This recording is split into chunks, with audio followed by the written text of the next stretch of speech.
오늘 말씀은 호세아 13장 그리고 14장 마지막 장인데요. 함께 보겠습니다. 호세아 13장과 14장의 말씀입니다. 같이 봅니다. 호세아 13장 14장 1267쪽인데요. 찾으셨으면 함께 볼까요? 같이 봅니다. 에브라임이 말을 하면 사람들이 떨었도다. 그가 이스라엘 중에서 자기를 높이더니 발로 말미암아 범죄함으로 망하였거늘 이제도 그들은 더욱 범죄하여 그 은으로 자기를 위하여 우상을 부어 만들되 자기의 정교함을 따라 우상을 만들었으며 그것은 다 은장색이 만든 것이거늘 그들은 그것에 대하여 말하기를 제사를 드리는 자는 송아지와 입을 맞출 것이라 하도다. 이러므로 그들은 아침 구름 같으며 다장마당에서 광풍에 날리는 쭉정이 같으며 굴뚝에서 나가는 연기 같으리라. 그러나 애굽 땅에 있을 때부터 나는 내 하나님 여호와라. 나밖에 네가 다른 신을 알지 말 것이라. 나 외에는 구원자가 없느니라. 내가 광야 마른 땅에서 너를 알았거늘 그들이 먹여준 대로 배가 배불렀고 배가 부르니 그들의 마음이 교만하여 이로 말미암아 나를 잊었느니라. 그러므로 내가 그들에게 사자 같고 길가에서 기다리는 표범 같으니라. 내가 새끼 잃은 곰같이 그들을 만나 그의 염통 거풀을 찢고 거기서 암사자같이 그들을 삼키리라. 들짐승이 그들을 찢으리라. 이스라엘아 내가 패망하였나니 이는 너를 도와주는 나를 대적함이니라. 전에 네가 이르기를 내게 왕과 지도자들을 주소서 하였느니라. 내 모든 성읍에서 너를 구원할 자 곧 내 왕이 이제 어디 있으며 내 재판장들이 어디 있느냐. 내가 분노함으로 내게 왕을 주고 진노함으로 패하였노라. 에브라임의 불의가 봉함되었고 그 죄가 저장되었나니 해산하는 여인의 어려움이 그에게 임하리라. 그는 지혜 없는 자식이로다. 해산할 때가 되어도 그가 나오지 못하느니라. 내가 그들을 수월의 권세에서 속량하며 사망에서 구속하리니 사망아 네 재앙이 어디 있느냐. 수월아 네 멸망이 어디 있느냐. 뉘우침이 내 눈앞에서 숨으리라. 그가 비록 형제 중에서 결실하나 동풍이 오리니 곧 광야에서 일어나는 여호와의 바람이라. 그의 근원이 마르며 그의 샘이 마르고 그 쌓아둔 바 모든 보배의 그릇이 약탈되리로다. 사마리아가 그들의 하나님을 배반하였으므로 형벌을 당하여 칼에 엎드러질 것이요 그 어린아이는 부서뜨려지며 아이벤 여인은 배가 갈라지리라. 이스라엘아 내 하나님 여호와께로 돌아오라. 내가 불의함으로 말미암아 엎드러졌느니라. 너는 말씀을 가지고 여호와께로 돌아와서 아뢰기를 모든 불의를 제거하시고 선한 바를 받으소서. 우리가 수소장을 대신하여 입술의 열매를 주께 드리리이다. 우리가 아수르의 구원을 의지하지 아니하며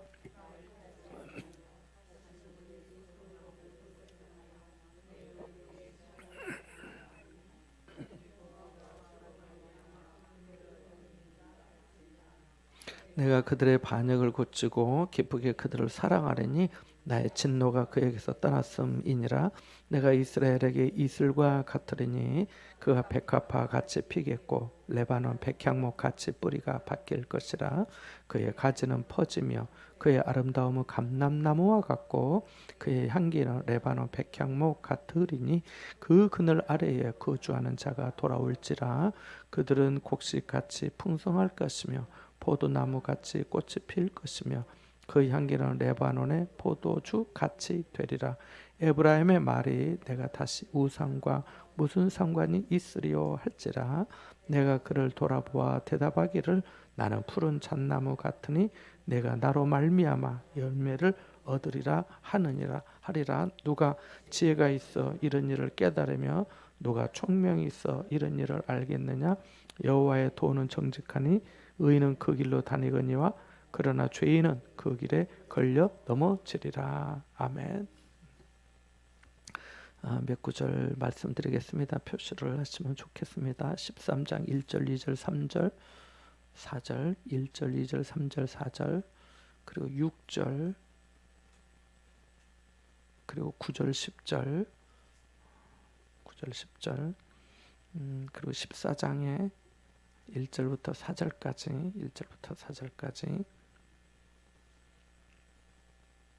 그리고 9절 마지막 절 14장 9절 말씀 그렇게 하면 좋을 것 같네요.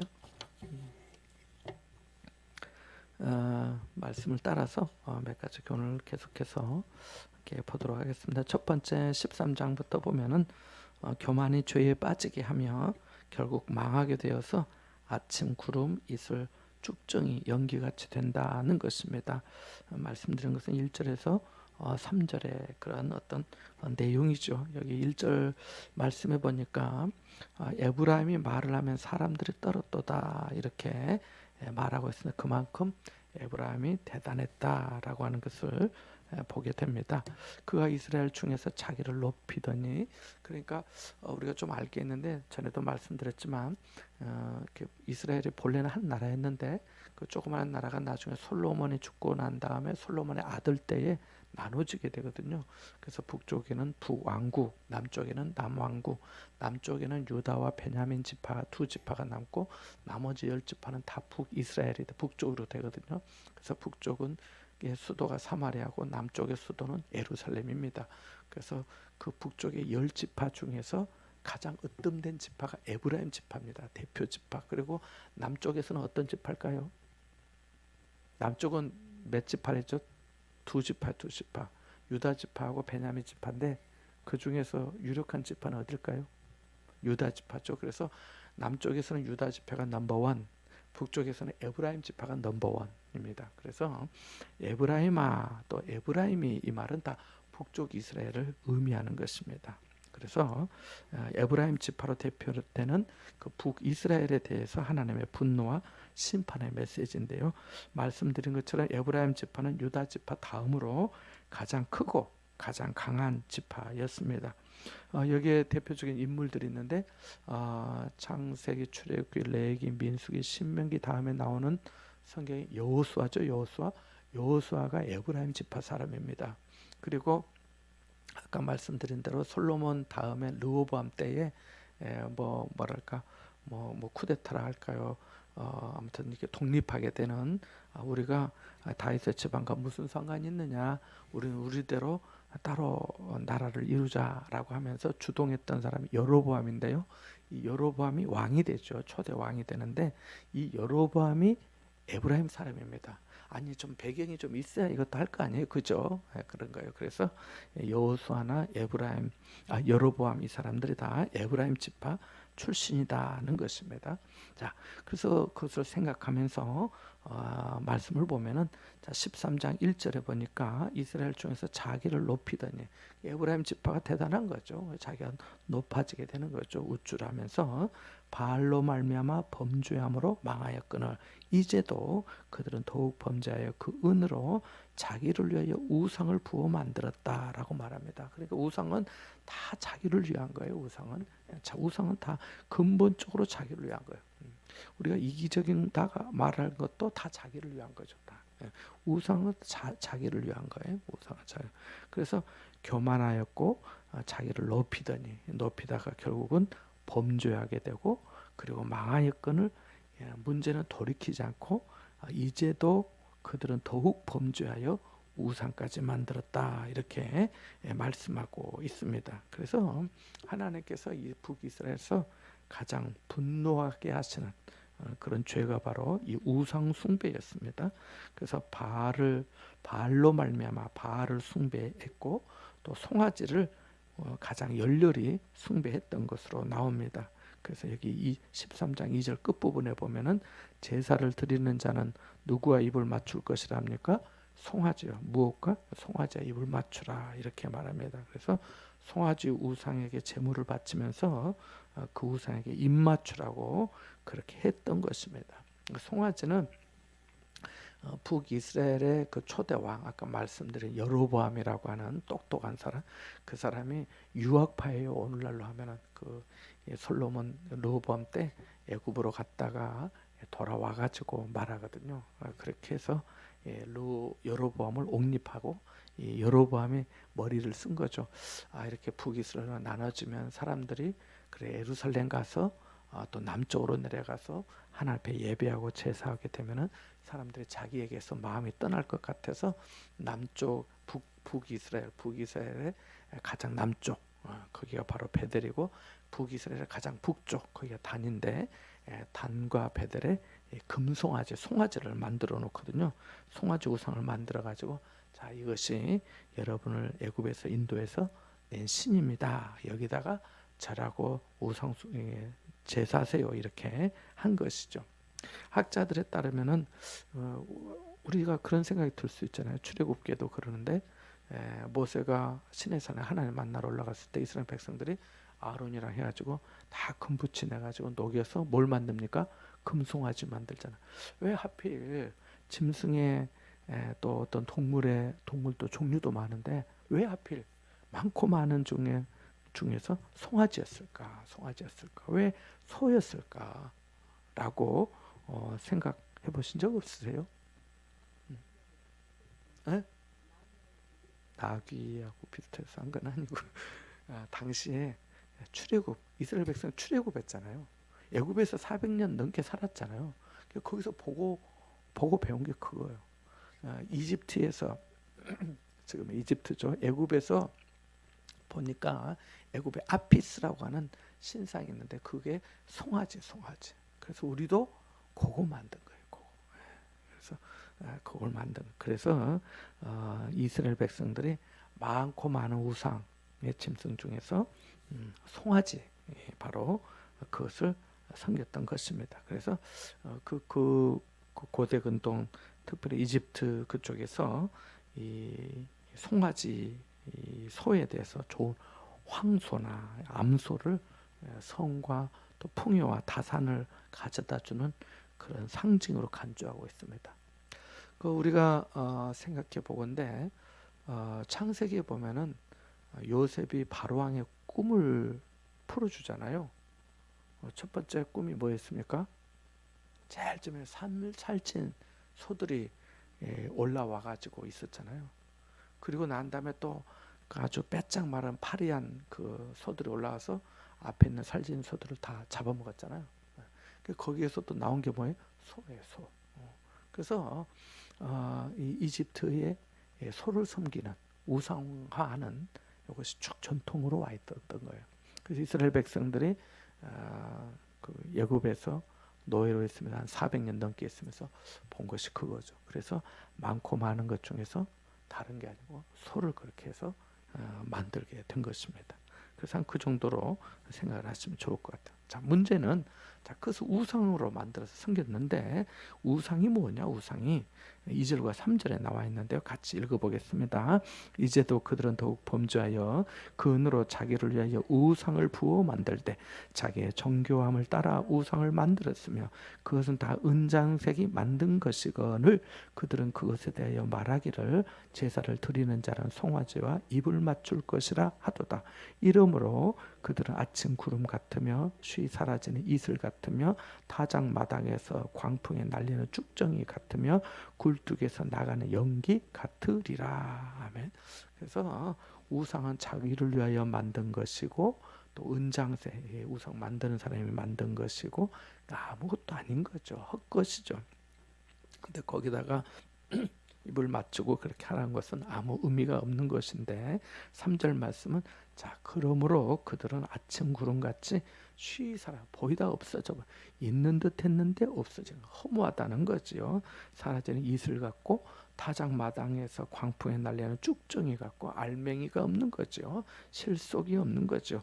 굴뚝에서 나가는 연기 같다라고 말씀하고 있습니다. 그래서 아무 의미 없는 것들 생명도 없고 호흡도 없고 능력도 없고 헛것이고 거짓이고 가짜인 그것을 그렇게 따르고 섬기니까 그 역시 허무한 결과밖에 없다라고 하는 것을 말씀해 주고 있습니다.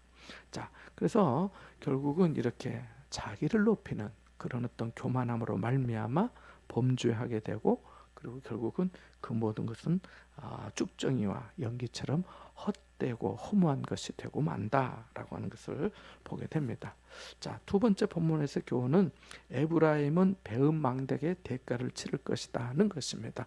자, 하나님께서 베풀어 주신 은혜가 있는데요, 이들이 교만하고 또 오히려 하나님을 알지 못하게 돼서 하나님께서 분노하여 심판하시겠다는 말씀이 4절부터 8절까지 말씀입니다. 같이 한번 읽어봅니다. 그러나 애굽 땅에 있을 때부터 나는 내 하나님이라 나밖에 내가 다른 신을 알지 말 것이니라. 나 외에는 구원자가 없느니라. 내가 광야 마른 땅에서 너를 알았거늘 그들이 먹여준 대로 배가 불렀고 배가 부르니 그들의 마음이 교만하여 이로 말미암아 나를 잊었느니라. 그러므로 내가 그들에게 사자 같고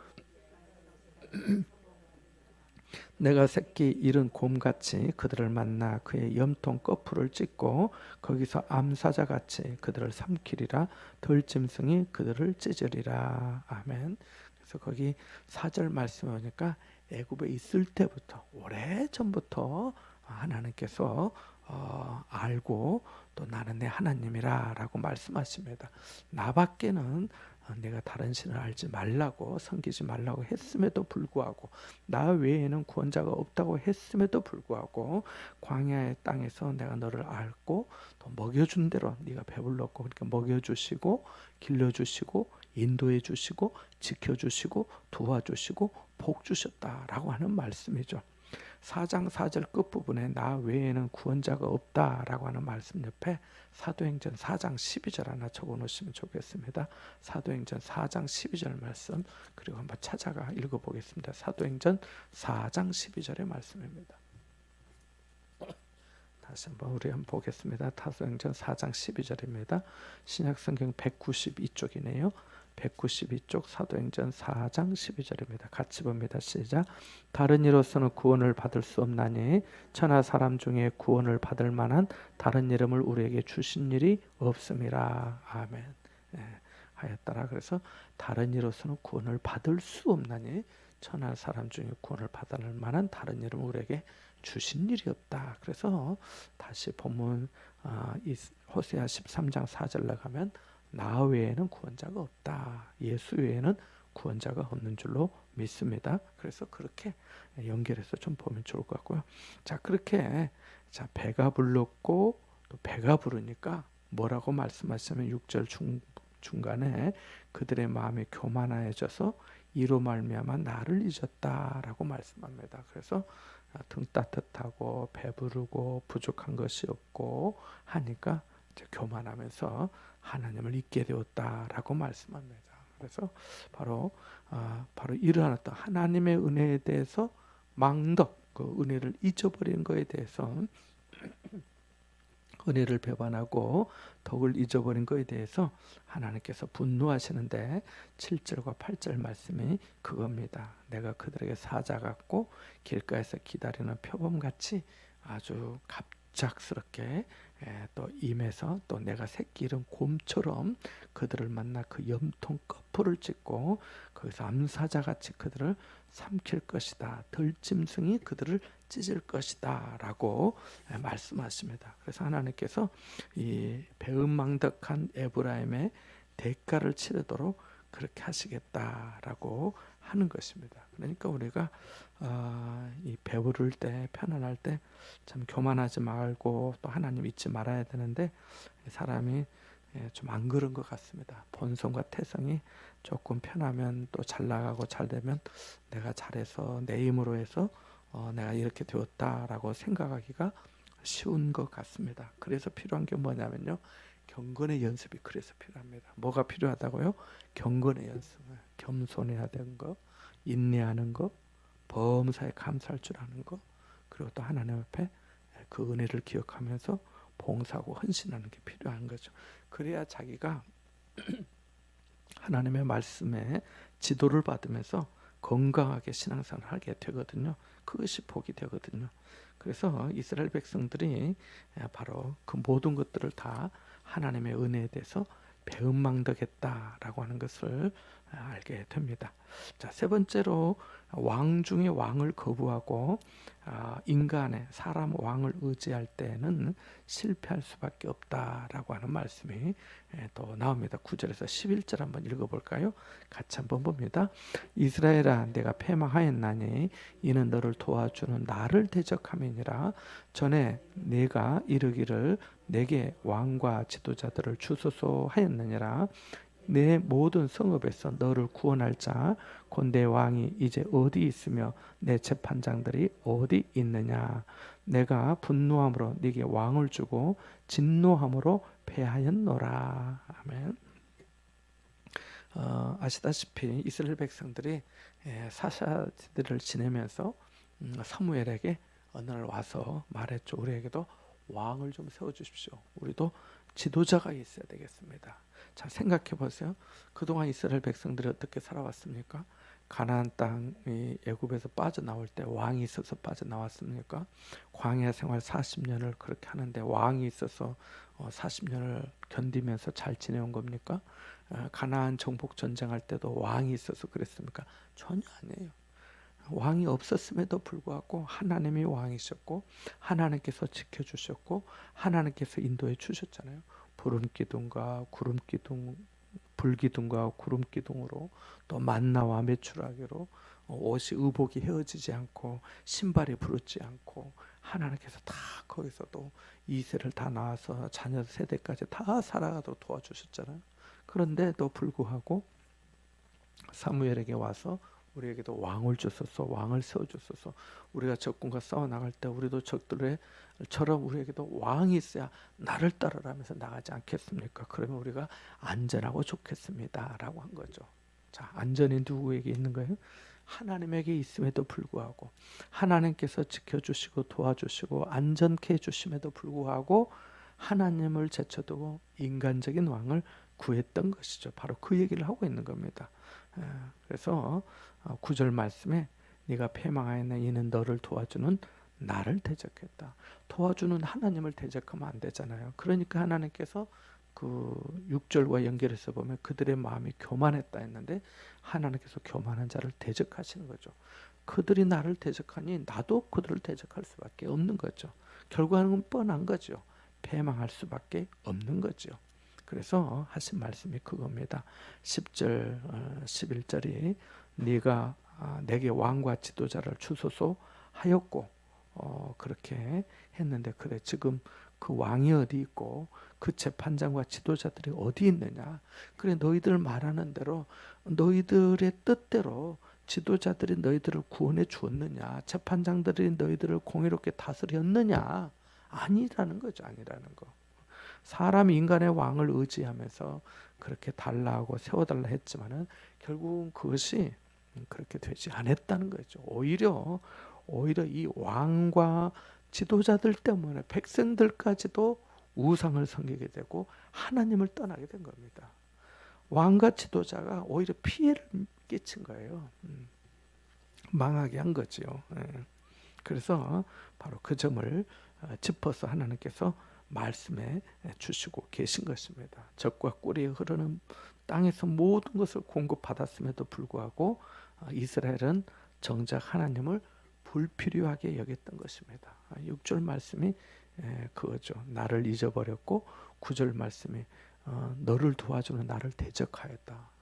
하나님을 밀어내고 하나님 필요 없어요 라고 한 거지요.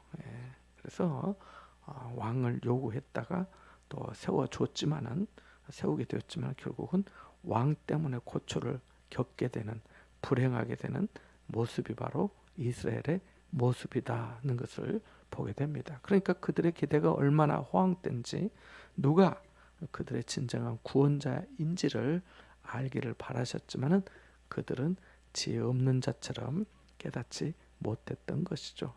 우리 삶도 마찬가지 아니겠습니까? 모든 것을 갖추었지만 하나님이 빠진 삶은 아닌지 돌아봐야 되겠다는 것입니다. 자, 좋아도 전에도 한번 말씀드렸지만 영어로 good, G-O-O-D, 굿이 뭐예요? 좋다, 선하다 이런 뜻이잖아요. G-O-O-D 거기서 G-O-D 하나님 빼면 남은 건 영 하나밖에 없잖아요. 아무리 좋은 것도 하나님이 빠지면 꽝, 영밖에 없다는 거예요.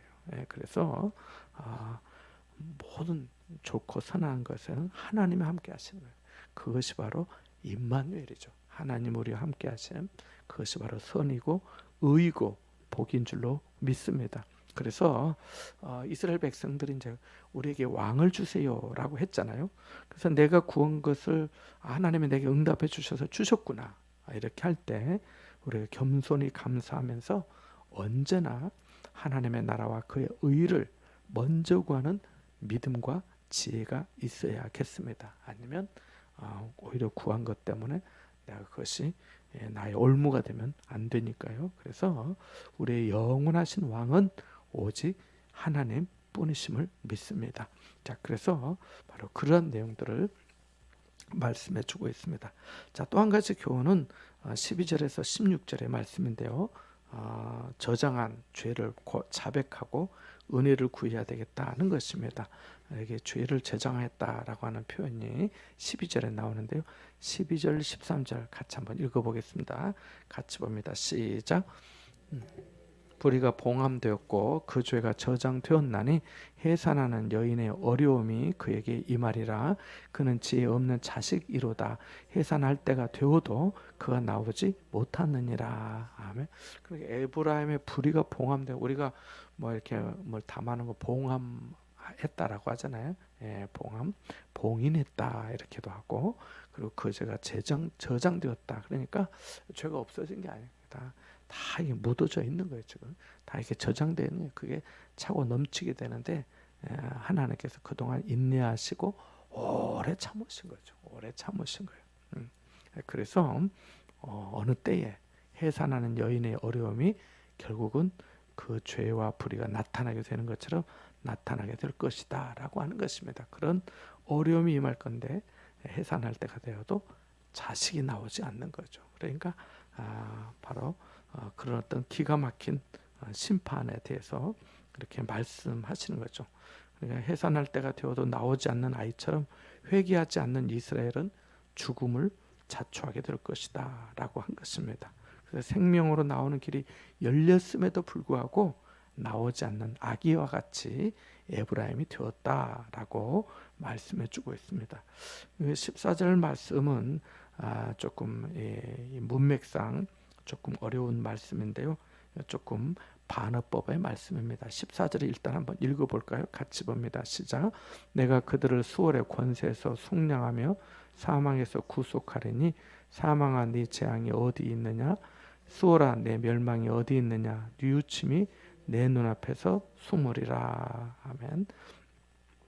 이 말씀이 세번역 성경에 이렇게 나와 있습니다. 한번 들어보시겠습니까? 이스라엘아 내가 너를 멸망시키기로 작정하였는데 이제 누가 너를 도울 수 있겠느냐? 또는 나더러 그들의 몸값을 갚아주고 그들을 수월의 세력에서 빼내란 말이냐? 나더러 그들의 몸값을 치르고 그들을 죽음에서 살려내란 말이냐? 이제는 내게 동정심 같은 것은 없다 이렇게 번역되어 있습니다. 그래서 이 죄와 불의가 봉함되고 저장된 이 이스라엘에 대해서 하나님께서 내가 속량하고 뭐 어떻게 하고 이제는 내가 그렇게 할 수가 없다라고 말씀하고 있습니다. 그렇게 좀 보시면 좋을 것 같습니다. 자, 그래서 이스라엘 백성들이 결국은 이런 심판을 받게 되는데요. 이렇게도 말씀합니다. 그 내용들인데 15절 16절 같이 봅니다. 그가 비록 형제 중에서 결실하나 동풍이 오리니 곧 광야에서 일어나는 여호와의 바람이라 그의 근원이 마르며 그의 샘이 마르고 그 쌓아둔 바 모든 보배의 그릇이 약탈되리로다. 사마리아가 그들의 하나님을 배반하였으므로 형벌을 당하여 칼에 엎드러질 것이요 그 어린아이는 부서뜨려지며 아이벤 여인은 배가 갈라지리라. 아멘. 그래서 사마리아에 임한 이 에브라임을 대표로 하는 북이스라엘의 임할 하나님의 심판, 우상을 섬기고 하나님을 교만하여 잊어버리고 또 하나님께 대적하고 하는 이들에 대해서 하나님께서 이렇게 말씀하십니다. 자, 그런데 호세아에서의 말씀이 이런 어떤 심판으로만 끝나지 않고요. 소망의 말씀으로 마지막 장이 이어집니다. 그게 14장인데요. 1절, 2절, 3절 한번 읽어보겠습니다. 14장에 이스라엘아 내 하나님 여호와께로 돌아오라. 내가 불의함으로 말미암아 엎드러졌느니라.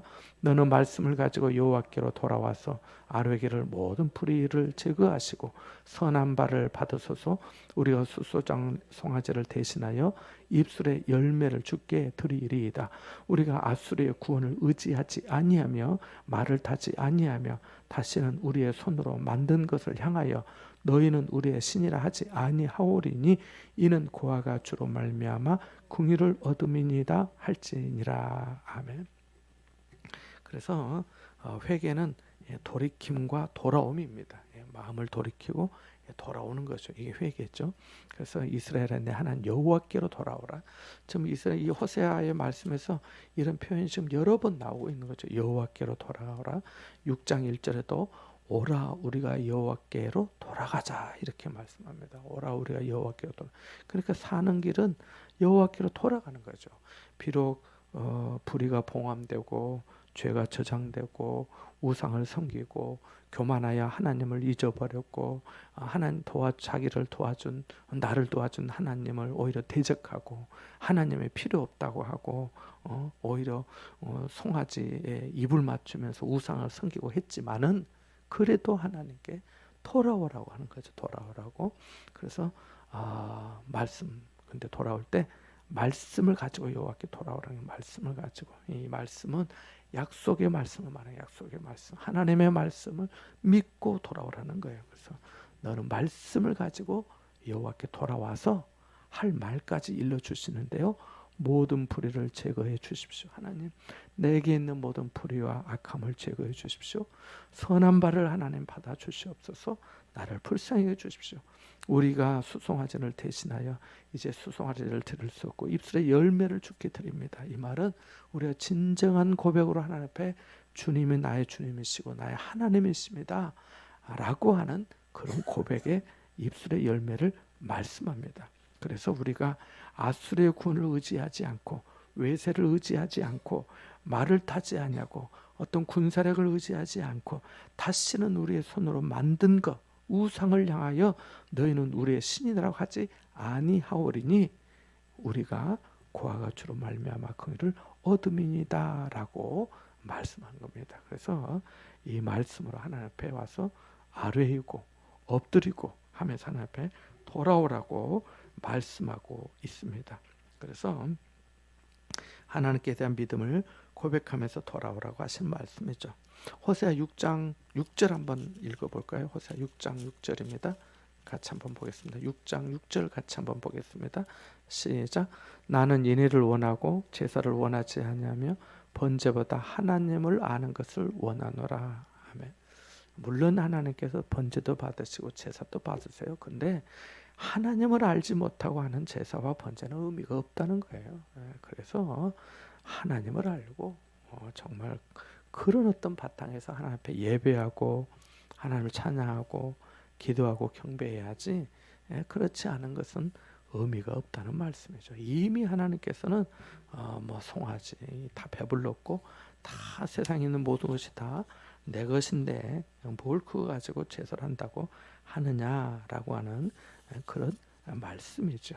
그래서 우상과도 결별하고 또 군사력도 의지하지 않고 죄에서 돌이켜서 정말 구체적인 열매를 맺는 진정한 돌이킴이 있어야겠다라고 하는 것을 말씀해 줍니다. 자, 그리고 은혜로운 말씀이 있는데요. 하나님의 말씀입니다. 4절과 5절 6절 같이 한번 보겠습니다. 시작. 내가 그들의 반역을 고치고 기쁘게 그들을 사랑하리니 나의 진노가 그에게서 떠났음이니라. 내가 이스라엘에게 이슬과 같으리니 그가 백화파 같이 피겠고 레바논 백항목 같이 뿌리가 박힐 것이라. 그의 가지는 퍼지며 그의 아름다움은 감람나무와 같고 그의 향기는 레바논 백향목 같으리니. 아멘. 내가 그들의 반역을 고치고 기쁘게 그들을 사랑한다. 억지로 사랑하지 않고 기쁘게 사랑해 주시겠다라고 말씀합니다. 얼마나 고맙고 놀라운 말씀인지 모릅니다. 자, 우리가 앞부분에 호세아서의 말씀을 배울 때 호세아 선지자에게 하나님께서 그 고멜, 음탕한 여인 고멜을 다시 데려오라고 하잖아요. 데려와서 살아도 또 집 나가가지고 또 그렇게 하고 돈 주고 가서 사오라고 하잖아요. 바로 그거죠. 그거.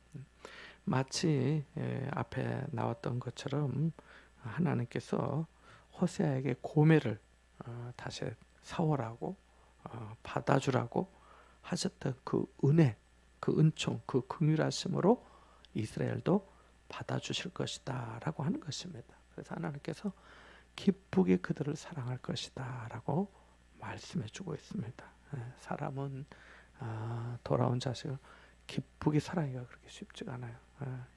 내가 네가 어떻게 했는지 너도 알고 나도 알고 우리 다 알고 있지. 우리 식구 다 알고 있거든. 그러잖아요.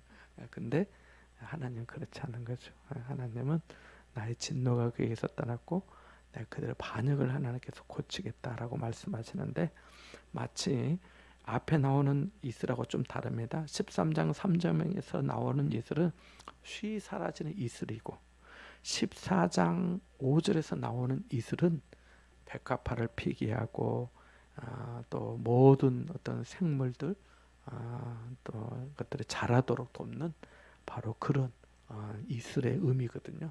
그래서 내가 이스라엘에게 이슬과 같으리니 그가 백합화 같이 피겠고 레바논 백향목 같이 뿌리가 박힐 것이다. 이 구약 성경에서 레바논 백향목이 사실은 자주 등장하는데요. 아주 아마 그때의 최고로 좋은, 지금도 좋은 제목으로 알려져 있습니다만은 아마 그 당대 최고의 나무 이렇게 제목으로 알려졌던 것으로 보입니다. 그래서 레바논의 백향목 같이, 또 6절 끝부분에도 그의 향기는 레바논의 백향목 같이. 우리나라에도 그 천리향이라는 그런 게 있다면서요. 천리향, 만리향도 있습니까? 만리향도 있습니까? 와우. 천리향도 있고 만리향도 있고. 그래 멀리 간다고. 우리는 바꿔야 돼요. 우리 한국의 만리향 같이 아니면 천리향 같이 그 향기가 그럴 것이다라고 하는 거죠. 근데 이것을 우리가 또 고린도전서에 있는 말씀으로 좀 바꿔서 생각해 보면 너희는 그리스도의 편지다. 또 그리스도의 향기다 그랬는데 그리스도의 향기, 그의 향기는 그리스도의 향기와 같다라고 한다면 얼마나 좋겠습니까? 그죠? 그래서 하나님께서 그렇게 다시금 기쁘게 사랑해 주시면서 평화롭게 해주시고 번성하게 해주신다는 거예요. 풍성하게 해주신다고 7절에도 말씀합니다. 그들은 곡식같이 풍성할 것이다 라고 말씀하고 포도나무 같이 꽃이 필 것이고 그 향기는 레바논의 포도주 같이 되리라 라고 말씀합니다. 그래서 바로 그렇게 말씀합니다. 자, 그렇게 또 말씀하고 8절과 9절도 한번 읽어볼까요? 같이 봅니다. 에브라임의 말에 내가 다시 우상과 무슨 상관이 있으리요 할지라 내가 그를 돌아보아 대답하기를 나는 푸른 잣나무 같으니 네가 나로 말미암아 열매를 얻으리라 하리라. 누가 지혜가 있어 이런 일을 깨달으며 누가 총명이 있어 이런 일을 알겠느냐. 여호와의 도는 정직하니 의인은 그 길로 다니거니와 그러나 죄인은 그 길에 걸려 넘어지리라. 아멘. 그래서 에브라임이 내가 다시 우상과 무슨 상관이 있으리요. 나는 이제 상관없다. 전에는 우상향에 송아지 입도 맞추고 그랬는데 이제는 그렇지 않는다는 거예요. 변화된 모습을 말씀해주고 있고요. 그리고 9절 말씀에서 여호와의 도는 정직한데 그 길로 행하는 사람, 그게 바로 의인이 그 길로 행할 것이지만 죄인은 그 길에서 넘어지게 될 것이다 라고 하는 겁니다. 그러니까 진실하게 하나님을 사랑하고 그의 도에 복종하고자 하는 사람은 그 도를 이해하는 지혜가 있게 될 것이다. 그래서 하나님께서 그 지혜와 은혜의 풍성함이 어떠한지를 베풀어 주시겠다라고 하는 말씀을 이렇게 해주고 있습니다. 그러니까 우리도 이 9장 9절을 마지막 절에 앞부분을 우리에게도 적용해 볼 수가 있습니다. 정말 누가 지혜가 있어서 이런 일을 깨달을 수 있겠고 누가 총명이 있어 이런 일을 알겠느냐 묻고 있잖아요. 그래, 당신은 아십니까? 이 말에 당신은 이런 일을 깨달을 만한 지혜가 당신에게 있습니까? 당신은 이런 일을 알 만한 총명이 당신에게 있습니까? 이런 말이죠.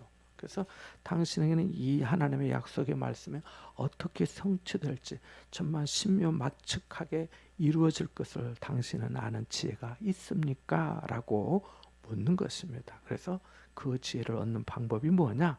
그것은 바로 여호와의 도의 말씀, 이 하나님의 말씀을 가까이 하고 또 말씀을 통해서 배우게 될 때 하나님께서 우리에게 지혜도 주시고 총명도 주시고 또 깨닫게 해주심으로 말미암아 남이 보지 못한 것을 보게도 하고 남이 듣지 못한 것을 듣게도 해주시고 남이 알지 못하는 것을 말하는 그런 능력을 우리의 입술에 또 우리 생각에 담아 주시는 줄로 믿습니다. 자, 이렇게 해서 호세의 말씀을 좀 배웠는데요.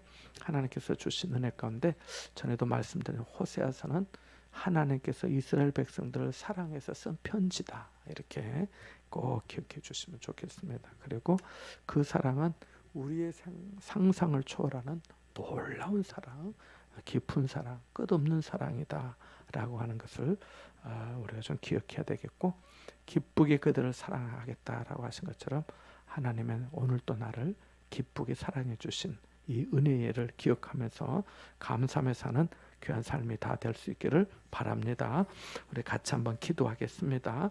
교만에 빠져 배움 망덕하지 않게 해달라고, 또 은혜에 감사하며 언제나 주님께 마음을 돌이키고 입술과 삶으로 주님을 예배하도록 도와달라고, 또 세 가지 초청 행사에 오신